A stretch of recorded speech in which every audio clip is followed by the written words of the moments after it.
I'm Ben Meiselas from the MeidasTouch Network. More former officials from the Trump administration are going on TV and speaking out against Donald Trump. Here's former Trump top DOJ lawyer Richard Donahue defending special counsel Jack Smith's criminal investigations of Donald Trump. Play the clip. Rich Donahue, you worked in the Trump administration. You also know Jack Smith.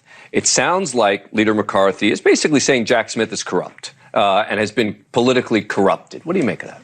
Yeah, I think nothing could be further from the truth. For some people, Donald Trump will always be a man who is targeted because he stands up to corrupt elites.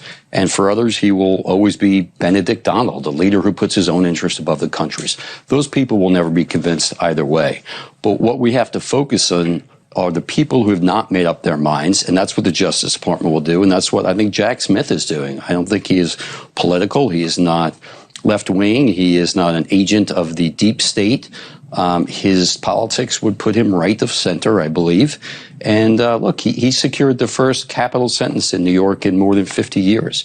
He is not a bleeding heart liberal. So you think it's unfair when some on the right and some on the far right have been saying he's just a tool of Absolutely. the left wing? I don't believe that for a minute. I've known Jack for decades. I've seen him work many cases over the years up close. I've seen him work incredibly hard at doing that. And what he's always done is follow the facts and apply the law. Here is Donald Trump's former Secretary of Defense, Mark Esper.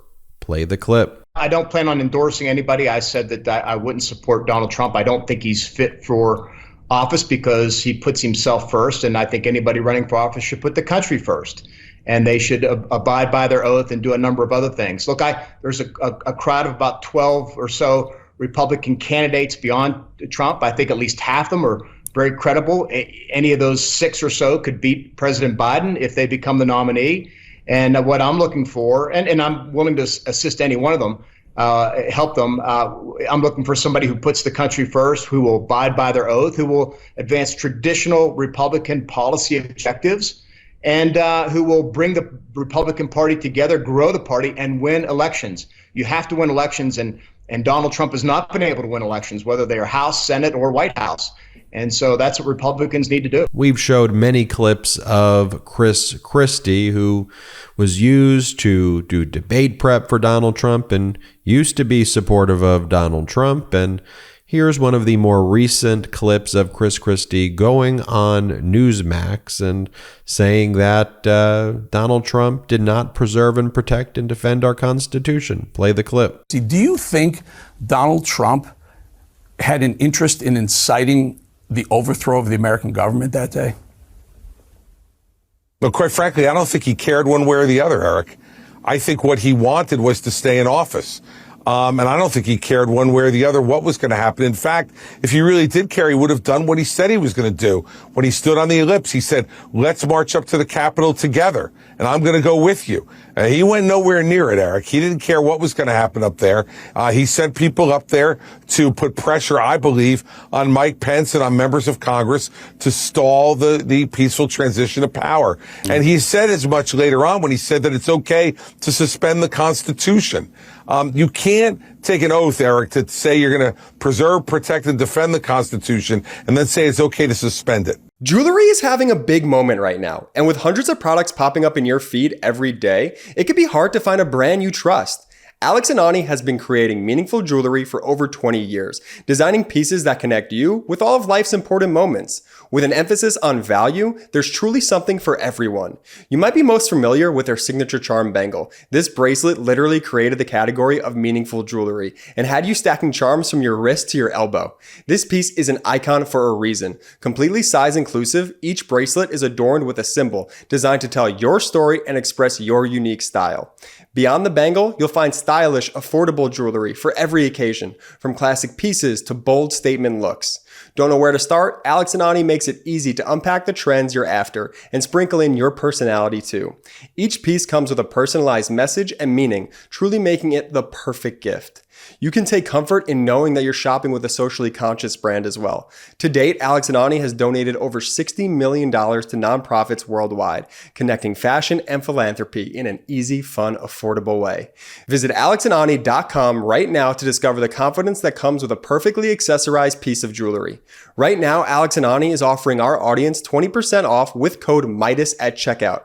Again, head to alexandani.com, that's alexandani.com, and use code Meidas at checkout for 20% off your order. And an article in Mediaite recently says brutal new poll shows Trump losing big to President Biden, even with third-party spoiler. Let's not get complacent, though. It talks about a new Monmouth poll. We talked about one from Quinnipiac that Biden was up pretty big as well. But in this Monmouth University poll suggests that Donald Trump would be easily dispatched, would lose by President Joe Biden in 2024 if a rematch occurred, even if there was a third-party candidacy by someone like Joe Manchin. In the national survey of 910 voters, 47% of voters said they would definitely or probably support Biden, while just 40% said they would back Trump. Even if you threw in a third-party ticket, the results would stay very similar, with 63% of voters profess to have an unfavorable view of Trump, and half of voters said they would definitely not support Trump in 2024. I expect that we will see more polls out like this. I expect that we will see more former Trump officials speaking out against Donald Trump, understanding how dangerous he is. But here's the thing. I think we're 470 or so days away from the election. It is so important that we each just do a little bit every single day, because we could be the difference in 2024, the Meidas Mighty community. If you just speak to one or two people that you know each day, the amount of people you'll have reached out to, and then they'll reach out to people, the exponential effect in a community like this that's in the millions could be the difference in this election. So let's start now. Just reach out to a few people, tell them about the MeidasTouch network, have them watch some of the videos, make sure they're registered to vote. And if you want to, leave in the comments below some information about if you've successfully registered voters and how you've successfully persuaded people to vote for democracy in the election in 2024. Thank you so much for watching. I'm Ben Meiselas. Hit subscribe. We're on our way to 1.5 million subscribers thanks to your support. Check us out at patreon.com/MeidasTouch. Wherever you get audio podcasts, subscribe to the MeidasTouch podcast as well, and have an excellent day. Hey, Meidas Mighty. Love this report? Continue the conversation by following us on Instagram at MeidasTouch to keep up with the most important news of the day. What are you waiting for? Follow us now.